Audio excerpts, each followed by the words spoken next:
Bienvenidas y bienvenidos una vez más aquí a Al Filo de la Voz en Al Margen. El día de hoy vamos a seguir platicando de temas culturales y artísticos y para eso nos acompañan dos invitados muy especiales, la maestra Nidia Soledad Martínez Esteva. Maestra, ¿cómo está? Muy bien, buenos días a todas y Y todos. buenos días. Y el maestro Cristian Uriel Galán. ¿Cómo está? Buenos días, muchas gracias por la invitación. Pues les platico un poco de nuestros invitados. El maestro Cristian es historiador de arte y docente en la Universidad Mesoamericana y la maestra Nidia es pues actualmente la directora del Museo de los Pintores Oaxaqueños y es abogada, docente y cuicateca. Y pues aprovechando que tenemos con nosotros a gente que conoce el tema del arte, vamos a platicar justamente de un pintor oaxaqueño. En este caso, el maestro Rodolfo Morales, aprovechando que pues en la ciudad ya tenemos un festival que lleva su nombre, pero pues ¿quién es Rodolfo Morales? Y para eso nos acompañan nuestros distinguidos invitados. ¿Cómo están? ¿Qué les parece que la ciudad ya tiene un festival que lleva el nombre de Rodolfo Morales? Bueno, yo sé que quizás en redes sociales nos ven muchas juventudes. No es la primera vez que Oaxaca de Juárez en específico tiene un festival con ese título, ¿no? O el Festival de Primavera, ¿no? Em, digamos que Oaxaca no se entendería a nivel nacional y a nivel internacional, creo, sin pensar en sus pintores. Y yo creo que una triada increíble es Rufino Tamayo, Francisco Toledo y Rodolfo Morales, ¿no? Entonces, en este año es su centenario y las instituciones gubernamentales rescatan este título entre Festival Primavera, que fue impulsado por el maestro Rodolfo Morales cuando él vivía, y luego lo conectan con el Festival Rodolfo Morales con motivo de que este año cumple 100 años de nacimiento. Entonces Oaxaca ya había tenido este antecedente. Ustedes quizás son muy jóvenes y los que no son tan jóvenes como yo que nos ven en redes, pues entenderán que entre los años 90, Oaxaca empieza a establecer algunas acciones más permanentes en política pública cultural, por así decirlo, pero también a iniciativa personal de estos grandes personajes que después les comentaremos. Quizás para nosotros sea súper común ir al Yago o saber que hay un taller Rufino Tamayo o caminar en el andador y ver que hay un Museo de Arte Contemporáneo. Pero bueno, seguramente en los años 60, quien caminaba por Oaxaca, pues esto no existía. Ni existía de la manera, con la resonancia que hoy tiene Oaxaca en temas culturales y artísticos. Pues creo que es un privilegio poder reunirnos como a conversar sobre como este tema y sobre una figura que es como también muy importante en la forma en la que Oaxaca se expresa a través como de su arte y de la cuestión plástica y que pues va más allá de solamente una figura a pensar en todo un escenario, ¿no? Que coloca a Oaxaca en el lugar en el que está en esta parte como de la creación artística. Entonces, creo que lo que pasa con la cuestión temporal e histórica es que pues no se queda solo en ese pasado, ¿no? O sea, no es como un baúl donde se queden guardadas las cosas y ya, sobre todo con personas que dedicaron su vida a eso y que con el paso del tiempo pues uno va resignificando su obra, ¿no? Y aprovechamos para poder como conmemorar y reconocer, ¿no? Con el paso del tiempo cómo ha evolucionado lo que dejaron, lo que hicieron y cómo se regresa esa mirada. Justamente la importancia de este personaje también tiene que ver con sus aportes, ¿no? Hay una fundación, Rodolfo Morales, hay una galería con la que él colaboró muy de cerca. ¿Cuáles son esos rasgos distintivos del maestro Rodolfo? ¿Quién era en realidad? Pues un niño del Valle de Oaxaca, ¿no? De Ocotlán de Morelos, Yo creo que hay una característica de estos artistas, incluido a Rodolfo Morales. Rodolfo Morales se va a estudiar a la Ciudad de México y luego se convierte en docente de la Escuela Preparatoria número 5 a estudiar justamente en la Esmeralda, ¿no? En Tamayo se fue a París y luego a Nueva York, Toledo se fue a París, a la Ciudad de México. Entonces, ¿quién era Rodolfo? Pues un niño de este Valle Ocoteco, donde ahora sabemos que todos los viernes hay plaza en Ocotlán, los domingos en Tlacolula, que creció entre los mercados, entre el color de Oaxaca, entre esta diversidad que tenemos de poder comer frutas de muchos colores, este, la luz de Oaxaca, ¿no? Quizás no lo entendamos, pero la luz solar, o sea, natural de Oaxaca es única. Y Oaxaca de Juárez, cuando nosotros caminamos y decimos, ¿por qué se ve tan bonito el sol cuando el atardecer o el amanecer y en la calle, en el centro particularmente? Es porque nuestra ciudad tiene un trazo astronómico. Entonces, pues, fue un niño que después se convirtió en un gran artista, pero sobre todo en un gran oaxaqueño comprometido con su entorno, en muchas otras causas. Eso diría yo. Pues comparto totalmente como esta visión de que, pues creo que para entender al maestro Morales hay que pues reconocer como esas semillas, ¿no? En las que él se creció, o sea, como la parte del Valle de Ocotlán y pues esa cotidianidad en la que pues él fue descubriendo otras cosas. Y creo que, bueno, de por sí, y lo dijeron los propios fundadores de corrientes como el surrealismo, ¿no? México es el país más surrealista y en México el surrealismo es costumbrismo.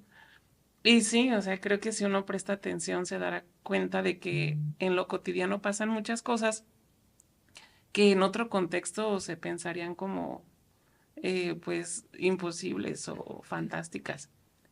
Por ejemplo, comer justo en Tlacolula y ver cabezas de chivo así como en las paredes, ¿no?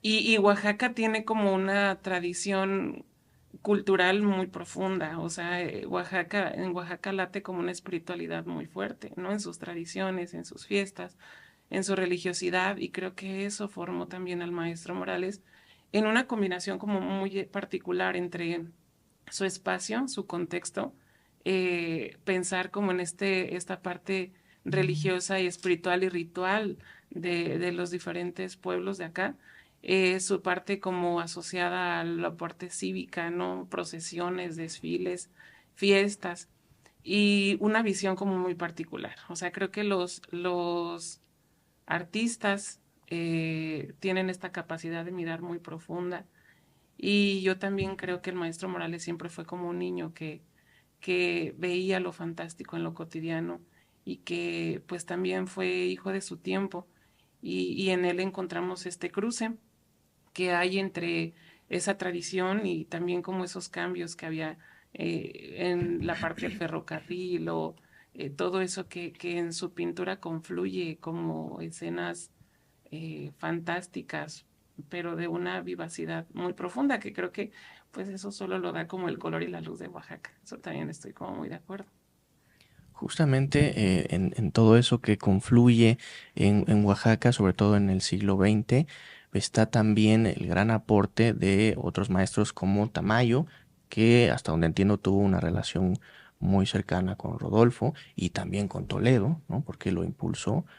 Y digamos que se entiende mejor todos estos aportes en la medida en que se ve también esa espiritualidad compartida, colectiva, comunitaria, ¿no? De nuestros maestros, ¿no? ¿Cómo podríamos acercarnos a 100 años de su nacimiento a la obra del maestro Rodolfo? ¿En dónde? Pues de muchas maneras. Mira, él se va, te les decía, ¿no? Él migra a la Ciudad de México, estudia, trabaja ahí como docente, regresa y se vincula otra vez con su comunidad, claro, con esta experiencia que te da salir de tu pueblo, extrañarlo, me imagino, en algunos momentos en la Ciudad de México, y eh, colabora muy cercanamente con comunidades como Santana Cegache, que es otro pueblo muy cercano a Ocotlán de Morelos, como Jalietza, en fin, todo lo que está ahí cercano al Valle Ocoteco, en recuperar y restaurar retablos, ¿no?, de las iglesias. Y en 1992 él hace su fundación. La fundación que resguarda una colección muy importante de su obra. La colección está en atrás justo del Templo de Santo Domingo de Ocotlán, no aquí el del andador turístico. Ahí está la sede de la fundación. Rodolfo Morales, ustedes pueden ir y pueden ver obra de mucho tipo de él, en muchas técnicas, y está su casa también, que de pronto pueden acercarse, y está su sobrino Alberto Morales, quien de pronto hacen visitas de estudiantes y demás, ¿no? También trabajaba mucho para que las niñas y los niños se te acercaran al arte, en fin, mucha labor comunitaria. Entonces, ¿dónde está una gran parte de su obra? Ahí. Y también en esta galería que tú bien mencionabas en el centro histórico, tiene un ratito que no entro, pero creo que ahí permanece una exposición del maestro. Y en el Museo de los Pintores tenemos un óleo gran formato del maestro Morales, pintado entre el 94 y el 96 en lino, con una técnica donde tú puedes apreciar todos los colores, las mujeres, todo lo que él, digamos, en su obra cúspide, él logra plasmar en litografía, en cilindros, en óleo, en acrílico, ¿no? En técnicas mixtas. Entonces, pues pueden ir y apreciar un óleo gran formato, precioso, que es el único lugar donde está disponible. Y quienes estén en Ciudad de México, hay una obra, por ejemplo, en el Metro Bellas Artes, que él pintó hacia el final de su vida. Hay también algunas obras que él por ahí dejó en algunos espacios privados en la Ciudad de México, pero en esta técnica del muralismo del gran formato, ¿no? Entonces, por ahí está también. Entonces, verlo y ustedes tendrán su propia interpretación. Eh, Justo creo que vale mucho la pena que el motivo de celebrar como sus 100 años de su nacimiento nos acerque de nuevo a la obra del maestro, como poder regresar y visitar directamente los espacios, porque hablar de él en su aspecto como pintor, pues queda muy en abstracto solamente diciéndolo así, ¿no? Es como importante al acercarse a él, pues tener de frente una obra suya y ver qué es lo que está ahí plasmado. Al momento de regresar, o sea, 100 años de su nacimiento y poder volver a ver su historia y ver su obra, creo que nos permite ver como con una mayor amplitud lo que él representó. Creo que a medida de que pasa el tiempo y nos alejamos de algo, podemos ver cada vez más cosas que están alrededor de eso, ¿no? Cuando uno está muy cercano a algo, a veces está como muy inmerso en eso, muy envuelto, y hay cosas que luego uno no alcanza a notar del todo. A medida de que uno se aleja de esto, pues más cosas pasan. También a lo mejor muchas pueden irse perdiendo, pero justo es la labor de quienes nos dedicamos a esta parte que, como cultural y artística, como poder agarrar, ¿no? Como esas cosas que pueden irse disolviendo y ver con claridad esto. Lo que me parece muy interesante de pensar, como en estos maestros de la plástica oaxaqueña, en la que se incluye el maestro, es justo cómo renovaron lenguajes plásticos. O sea, cómo fueron pues sí, estas mentes y estas manos mágicas, dirían algunos ensayistas, estas manos que transformaron, ¿no? Y que hicieron estos diálogos entre estos distintos modos de contar algo, ¿no? Creo que el arte siempre se ha tratado de cómo cuentas algo. El arte se trata más que de lo que cuentas, cómo lo cuentas. Porque en su obra, si uno lo ve así, pues son mujeres, es espacios, edificios y demás, ¿no?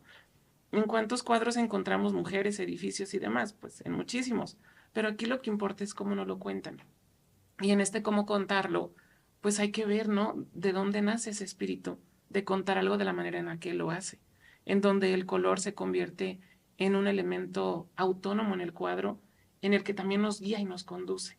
El color no es solamente como algo accesorio o algo que da la forma, el color es parte mismo del discurso que brota y que vibra de esto. Y creo que estos maestros pues justo fueron estas figuras que establecieron estos diálogos entre lo tradicional, entre lo cotidiano, entre lo local, en relación a otras cosas como lo global, lo universal, lo que está un poco más allá, ¿no? Y que habla también de un momento, o sea, para nosotros ahorita ya es muy común ver muchos tipos de imágenes, ¿no? Hablando como de esta regresión temporal, pues nosotros estamos en un contexto donde nuestros hábitos visuales están llenos de muchas cosas, o sea, están llenos de imágenes que vemos en redes, en la calle y demás, ¿no? O sea, ya estamos muy repletos de esto. Y ya los lenguajes plásticos de hace 50, 70 años ya los vemos así como de, uff, o sea, ahorita, o sea, con la inteligencia artificial, lo que hace 2 años era como novedosísimo, ahorita ya es algo totalmente cotidiano.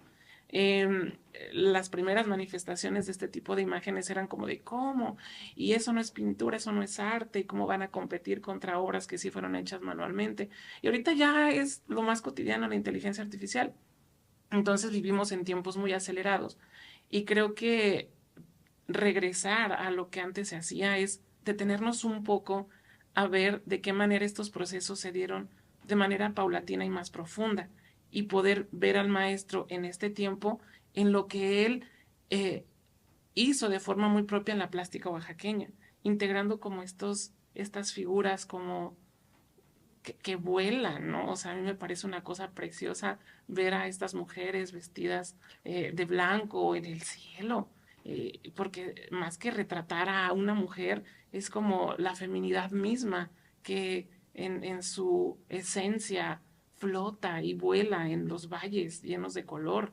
Y una cosa preciosa. Y que esto pues no pasaba, o sea, eran como lenguajes que se fueron dando justo en momentos muy especiales y que abrieron, ¿no? Un diálogo entre lo que le era propio, que era Ocotlán, sus tradiciones, los perros que ves en la plaza, con esta manera universal de entender como una esencia humana, ¿no? Femenina o incluso espacial. Me llama mucho la atención lo que mencionabas. Hay que detenernos un poco a mirar, ¿no? Y a tratar de entender estos lenguajes, ¿no? Para también mirar lo que sucede hoy con otra perspectiva, ¿no?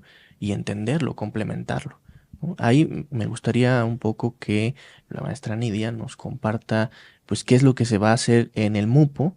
Usted acaba de asumir el cargo hace Dos 2 meses, Ajá. para recuperar justamente la obra de pues las maestras y maestros de la plástica oaxaqueña.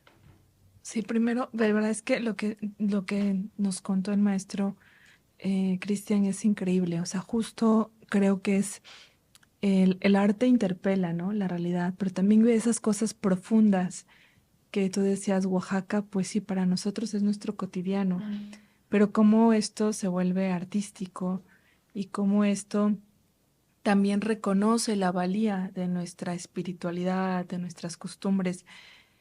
Creo que eso es justo lo que hace la diferencia entre una obra de arte, su contexto, su momento y lo que te quiere decir, que algo que tú creas en un clic con un filtro, ¿no? En Ujú. esta posibilidad de que o sea, ¿por qué los rostros son más grandes, o las manos, o los pies, o ese color lila, o los ocres? Dices, claro, eso se lo digo a cualquier robot de inteligencia artificial y lo hace, o ahora es muy común, ¿no? Me hace el rostro más grande. No, porque no es solo el hacer por hacerlo, sino qué significaba eso, ¿no? Exaltar una feminidad, Ujú. exaltar el color, exaltar la profundidad de lo que representa ir al mercado, a la plaza del Día de Muertos, porque vas a elegir la mandarina y la naranja adecuada para el altar, ¿no? De tu casa, ¿no? Entonces, es, eso creo que es la diferencia y que nos encantaría que la humanidad no pierda, ¿no? O sea, el Guernica nunca va a volver a ser Guernica porque va a haber guerra muy probablemente por temas de agua y temas alimenticios, pero no por las mismas circunstancias en las que vivió Picasso, ¿no? Entonces, esa es la importancia del arte. Y pasando a al museo y cómo el museo, somos el único museo público que le está rindiendo un homenaje al maestro Morales. Tenemos ahí dos litografías propias del museo, del acervo. Una yo la verdad les invito a que no se la pierdan, es de los años 70, porque van a ver la diferencia y la evolución del artista a las últimas que hizo que ustedes podrían apreciar en la propia fundación, en alguna galería, el óleo y un trabajo fotográfico que hizo un joven artista que, si bien es cierto no es oaxaqueño, se dedicó durante 3 años, durante su estancia en Oaxaca permanente, aunque él vive por meses en Oaxaca, a ir los viernes y a encontrar este clic fotográfico con lo que tú ves en la obra. Entonces, vaya y estamos planeando junto con la fundación un par de coloquios para abordar desde la parte más académica la obra del maestro Morales hacia el mes de agosto. Entonces vamos a estar, pueden seguirnos en redes. El museo nace hace 20 años con una visión de ser un museo local, nacional e internacional. Es un museo en el que hace 20 años muchos de estos maestros vivían. Y estamos a semanas de abrir la sala previa a la permanente, que se va a llamar Prólogos a una sala permanente de la plástica oaxaqueña en algunas generaciones. Una semana antes de Guelaguetza, no dejen de visitarnos para que puedan ir a ver un Toledo, un Morales, un Tamayo y algunas otras personas que también son muy relevantes de la generación, por ejemplo, el taller Rufino Tamayo, que ese sería motivo de otro programa. Y el día 26 de este mes vamos a aperturar la sala, reaperturar la sala Francisco Gutiérrez con una obra del maestro Emilio Sánchez con El nacimiento de un músico. Darle un lugar justo a la plástica que se desarrolla de manera muy local, pero no por ello de menos calidad, ¿no? Él vive en San Lorenzo Cacautepec y va a exponer su obra, ¿no? Evocando un poco la música de su comunidad. La sala permanente hacia inicios del siguiente mes. Está también en planta baja el maestro Pantalón Ruiz, artista contemporáneo que vive en Tetitlán del Valle, que él sale un poquito de la tradición gráfica oaxaqueña. Él hace gráfica, pero hace muy poco, y ahí no van a encontrar gráfica. Van a encontrar plomos, lámina de oro, escultura. Él rescata mucho esta tradición como buen textilero de Tetitlán del Valle entre el hilo y el papel artesanal. Entonces, de verdad, no dejen de ir. Vamos a tener talleres. A partir de julio abrimos la agenda cultural de los patios del MUPO, que es aparte de ir a ver las exposiciones. No necesitan saber de arte.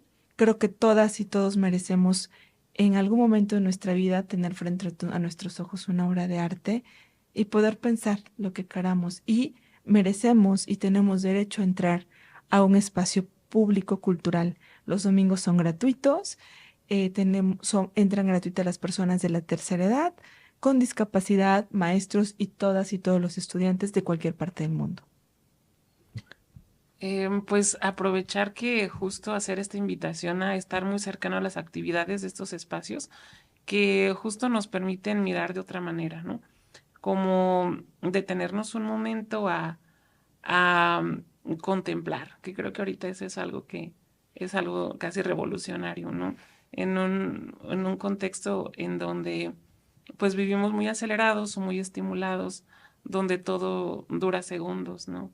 Hace rato nos comentabas que pues no puede hacer un programa tan largo porque la gente ya no ve mucho y eso es una realidad, o sea, ahorita ya hay como una fórmula de no, si quieres que tu TikTok o tu Reel en tal plataforma sea más visto, pues no debes pasar tantos segundos, ¿no? Y eso nos da como muy poca capacidad para detenernos a pensar algo o a profundizar en algo. Y creo que es algo que se necesita mucho, como estos espacios para reflexionar, como para detenerse a contemplar nada más y pensar qué hay detrás de eso. Como comentaba la maestra también sobre lo que el arte es, ¿no? Y nosotros vemos que lo que pasaba en este tiempo, ¿no? De la primera mitad del siglo XX y este arte de estos maestros que pues les tocó presenciar un momento histórico donde el arte se reformulaba en muchos sentidos, o sea, donde el arte entraba como en nuevos territorios y exploraba nuevas cosas, donde se quitaba de encima muchas cosas que por siglos cargó y que ellos fueron quienes abrieron estas puertas para los artistas que ahorita siguen creando aquí, que fueron como estos pues sí, estos hombres valientes y mujeres valientes que abrieron esas puertas con esas llaves que ellos mismos forjaron. Y tener la oportunidad como de volver a verlos y de tener un acercamiento, pues es muy valioso. Entonces, invitar a la gente que se acerque, y pues al final el arte es como reflejo de su propio tiempo, y una manifestación como pues muy pura de lo que la humanidad es en cada momento histórico. Muchas veces se piensa en el arte como algo accesorio, ¿no? Así de, bueno, ya que tenga tiempo voy al museo, ¿no? O ya que no tenga nada que hacer, pues me voy a dar la vuelta. O sea, pues en este mundo donde estamos ocupados todo el tiempo, pues es difícil pensar, ¿no? De, ay, mi tiempo del museo, para la gente como de a pie, ¿no? Para el grueso de la población es así de, no, pues no tengo tiempo de ir al museo y no voy a gastar en la entrada o así, cuando creo que es una inversión en sí mismos, porque el arte no es algo accesorio, no es algo como que rellena el mundo, es el mundo mismo y es lo que somos en realidad. Y es valioso darnos ese tiempo de ir y mirarnos en ese espejo que pues estos maestros y maestras forjaron, ¿no? Y pues felicitar a la maestra por su labor. Estar a cargo de una institución cultural pues no es una labor sencilla, y pues muchas veces son los que están detrás de justo todas estas iniciativas y programas que buscan acercar a la gente. Entonces, pues la manera que podemos corresponder a ese esfuerzo es acercándonos, yendo y mostrando ese interés. Pues con esta bonita reflexión y con esta invitación llegamos ya al final del programa. Ojalá que podamos tener otro programa para seguir platicando de estos temas, ¿no? Para que nos platique de las actividades del MUPO y para pues que nos platiques un poco más de la historia del arte, ¿no? Gracias, Cristian, gracias, maestra Nidia, y pues nos vemos en el próximo episodio de Al Filo de la Voz.